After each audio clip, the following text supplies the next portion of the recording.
So in the pharmacology and toxicology large equipment core, we have 3 Sonicators. One with a Macrotip, one with a Macrotip, and one bath Sonicator. So the Macrotip is often used for homogenizing and breaking open E. coli cells. It has a wide tip on the bottom. The Macrotip is usually used for mammalian cultures to lyse those open. And so I'll be demonstrating the Macrotip use today because I am lysing E. coli. So I'm going to be lysing E. coli using the Macrotip Sonicator. And so there are several things that you can change on here.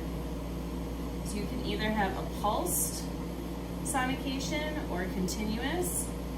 You can have a timer, and you can also change the percent duty cycle, and that controls how long the sonication pulse goes. Finally, you can change the power and the output control, and we can see it's here at 10, which is fine for E. coli. But if you have a Macrotip on here, the Macrotip and the Macrotip are actually interchangeable on these homogenizers. You don't want the output more than level 5. And so it depends on your application, but I'm going to be sonicating E. coli 1 minute on and 1 minute off with a pulsed sonication wave at a 60% duty cycle. So to protect your ears from the sonication, you put on these safety things. And now I can't hear myself, right?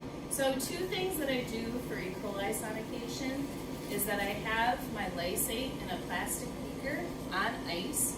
So as I sonicate, the sample doesn't get too hot and denatures my protein. The other thing you want to do, whether you're lysing E. coli or something else, is you want to make sure the tip is clean. Hopefully somebody cleaned it before you used it, but it's always a good idea to clean it. And so I just take a little bit of water or ethanol and just wipe it down. And you want to be gentle. This tip can get pitted over time if it's overused or abused. So you just want to be gentle and careful. So where I place the probe is about halfway down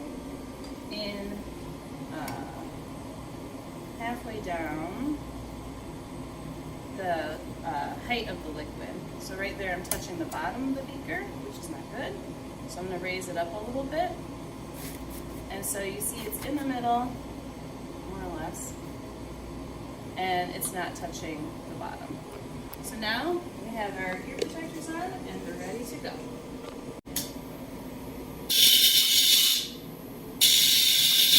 And that's it. Okay, so a common question that many people have is, how long do I sonicate? Well, it depends on a couple of things. It depends on what your sample is, what buffer it's in.